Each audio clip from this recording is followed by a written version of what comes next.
ஆதி என்னும் பராபரையே, அன்பான மனோன்மணியே, சோதி என்னும் பஞ்சகர்த்தாலே, சொற்பெரிய கரிமுகனே, தேது நீக்கும் கந்தவடே, திருத்துகின்ற குருநாதர்களே, 18 சித்தர்களே, பண்பான பரமசிவமே, ஓதியை ஜோதிடங்கள் உரைப்பதற்கு நார விந்து வடிவாக நல்ல துணை ஆவீரே.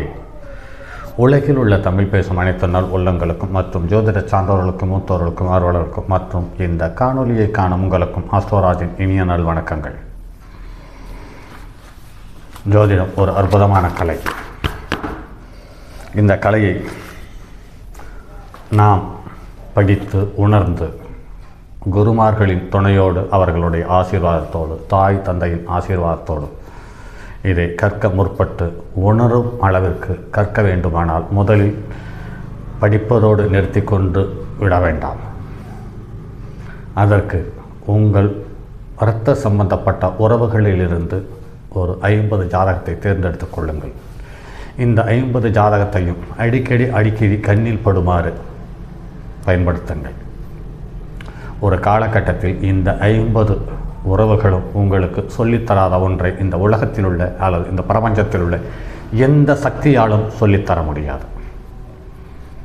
இதை விட்டுவிட்டு ஜோதிடம் வேறு, இயல்பு வாழ்க்கை வேறு என்று இன்றும் சில ஜோதிடர்கள் மாறுதட்டி கொண்டு பேசிக்கொண்டிருக்கிறார்கள்.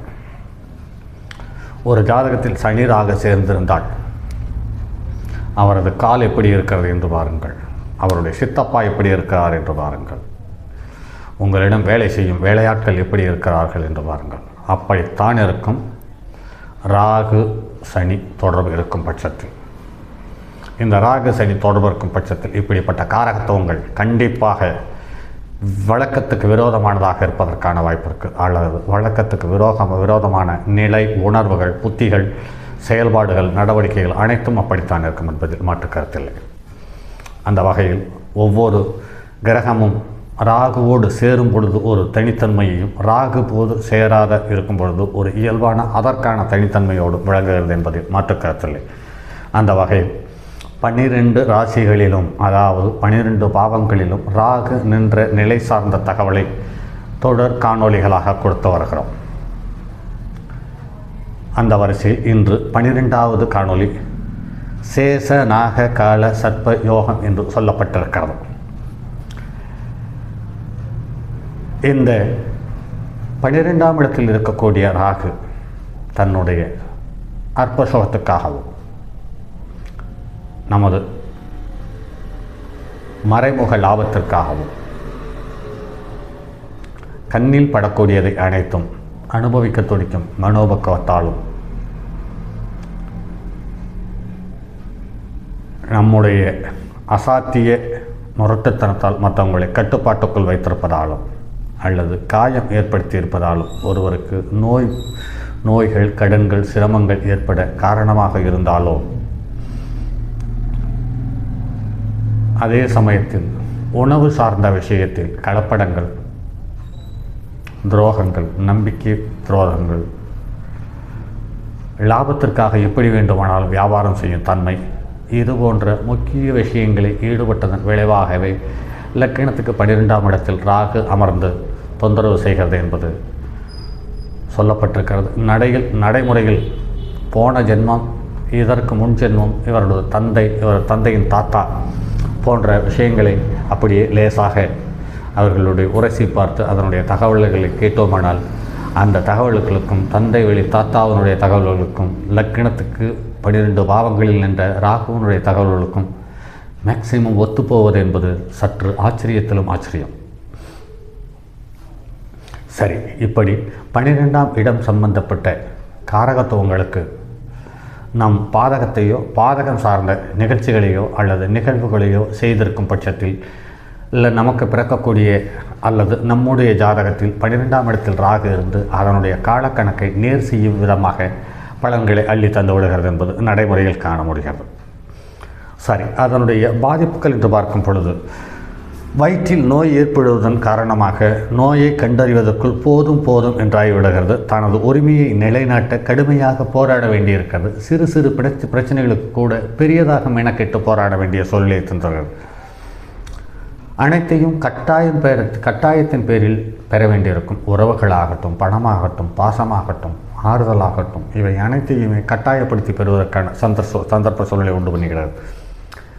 பிரச்சனை இதுவென தெரியாமலேயே மனக்குமரல் ஏற்பட்டு பிரச்சனையை கண்டுபிடிப்பதற்குள் வயதாகிவிடும் தன்மையை அல்லது நம்முடைய பொருளாதாரத்தை இழந்து அதற்கு செயல்பட்டு பார்க்கும் பொழுது பிரச்சனை இதுதானா என்று உணரும் பொழுது அது சற்றும் கணமில்லாத பிரச்சனையாக அமைந்து கடைசியில் நம்மை சங்கடத்தில் ஆழ்த்தி விடுவதையும் நடைமுறையில் காண முடிகிறது. ஆக 12 ராகு இருப்பது கால் பாதம் சம்பந்தப்பட்ட விஷயம். இது இல்லாமல் தாய் வழியினுடைய தாத்தா உறவுகள் சம்பந்தப்பட்டது, மனைவியினுடைய நோய் சம்பந்தப்பட்டது, அப்பாவினுடைய நலம் சம்பந்தப்பட்டது, மூத்த சகோதரனுடைய தனம் சம்பந்தப்பட்டது. இத்தனையிலேயும் பலமான ஏற்ற இறக்கங்களை தந்து விடுகிறது ராகு 12 இருக்கும் பொழுது. எதையுமே மறுக்க இயலாது. அனைத்தையும் நடைமுறையில் உற்று பார்த்தால் அத்தனையும் சரி என்று தோன்றுகிறது. மேலோட்டமாக பார்த்தால் ஜோதிடம் ஒரு சாதாரண விஷயம். கொஞ்சம் ஆழ்ந்து கவனிப்போமானால் இந்த பிரபஞ்சத்தை உற்று நோக்கும் மனோபக்குவத்தை நமக்கு கடவுளும் நவகிரகங்களும் தந்திருக்கிறது என்பதை மறுக்காமல் ஏற்றுக்கொள்ள வேண்டிய கட்டாயத்தில் நாம் இருக்கிறோம். அதே சமயத்தில் இந்த ஜோதிடத்தை வைத்து பெருமை, கௌரவம், சந்தோஷம், நிம்மதி, செல்வாக்கு இப்படி நிறைய மனிதர்கள் அதை எதிர்பார்த்து கொண்டிருக்கிறோம். ஆனால் இது எல்லாம் சரியா என்று பார்க்கும் பொழுது என்னுடைய கண்ணோட்டத்தில் அது சரியில்லை. ஏன் என்று கேட்டால் எல்லாமே காணல் நீர். செல்வாக்கு என்பது காணல் நீர், சொந்தம் என்பது காணல் நீர், இளமை என்பது காணல் நீர், மகிழ்ச்சி என்பது காணல் நீர், துக்கம் என்பதும் காணல் நீர், சந்தோஷமான வாழ்க்கை என்பதும் காணல் நீர் என்று அந்திம நாளை சந்திப்பதற்கு சில மணி நேரங்கள், சில நாட்களுக்கு முன் நாம் உணர்கிறோம். அதை சில வருடங்களுக்கு முன் உணரும் பொழுது மனிதன் இறப்பை திருப்திகரமான ஒரு சந்தர்ப்ப சூழ்நிலையோடு அனுபவிக்கிறான் அல்லது கடந்து போகிறான் என்பதை நடைமுறையில் எண்ணற்ற ஜாதகத்தில் கவனித்திருக்கிறோம். சரி நண்பர்களே, மற்றும் ஒரு பதிவில் சந்திப்போம். அதுவரை உங்களிடமிருந்து விடைபெறுவது உங்கள் அன்பு நண்பன் எம் ராஜரத்தினம். அடுத்து நாளை மாலை முதல் பேசும் பிரபஞ்சம் என்ற தலைப்பில் பதிவுகள் தரவுள்ளேன். அந்த பதிவுகளை தொடர்ந்து பாருங்கள். அந்த பதிவுகள் சம்பந்தப்பட்ட தெய்வங்கள் சம்பந்தப்பட்ட தகவல்கள் உங்கள் ஊரில் இருக்கும் பட்சத்தில் என்னுடைய அலைபேசி எண்ணை தொடர்பு கொண்டு அந்த தகவலை உங்களால் எனக்கு தர முடிந்தால் அந்த தகவலையும் ஒரு காணொலியாக தருகிறேன். ஏனென்று கேட்டால் இந்த பேசு பிரபஞ்சம் என்ற தலைப்பில் பஞ்சபோதங்களால் நமக்கு ஏற்பட்ட அனுபவங்கள், அந்த பஞ்சபோதங்கள் நமக்கு செய்த உதவிகள், பாதகங்கள் போன்ற தகவல்களை சுமந்து வருகிறது வரும் காணொலிகள். அதற்கு முன் தியாகராஜசேகரம் என்று 1928ஆம் ஆண்டில் வந்த நூல்களினுடைய கருத்துக்களை தொடர் பதிவுகளாகவும் தர காத்திருக்கிறேன். ஒரு பக்கம் பேசும் பிரபஞ்சம், இன்னும் ஒரு பக்கம் 1928இல் வந்த தியாகராஜசேகரம் என்ற நூலிலிருந்து தகவல்களும் தர இருக்கிறோம். அதற்கு அடுத்து 1900ஆம் ஆண்டு வந்த ஜோதிடமும் ஜோதிட அலங்காரமும் மூலமும் விரிவுரையும் என்ற தலைப்பில் உள்ள நூலில் நீண்ட நாள்களாக தேடிக்கொண்டிருந்தோம். என்னவென்று கேட்டால் ஒவ்வொரு ஜோதிடர்கள் சுமார் ஒரு 50-60 வருடத்திற்கு முன்னால் எழுதிய ஜோதிடர்கள் தன் இறப்பை அல்லது அந்த ஜாதகரின் இறப்பை நாள், நட்சத்திரம், யோகம், அந்த நாளில் மாலையா, இரவா, அதிகாலையா, நடு இரவா, இப்படி எந்த நேரத்தில் ஒரு மனிதனுடைய ஜீவன் பிரிகிறது என்பதை அழகாக ஜோதிடர்கள் எழுதியிருந்தார்கள். அதை எங்கு இவர்களுக்கு கிடைத்தது என்று மிகவும் பிரயத்தனப்பட்டு தேடி பார்த்ததில் அந்த நூல் எனக்கு கிடைத்தது. அந்த நூல் 1725ஆம் ஆண்டில் வெளிவந்த சில நூல்களிலிருந்து தகவல்களை சேகரித்து 1900ஆம் ஆண்டு எழுதிய நூல். அந்த நூலில் அடுத்து வரும் சில பதிவுகளில் ஒவ்வொரு லக்கணத்துக்கு உரிய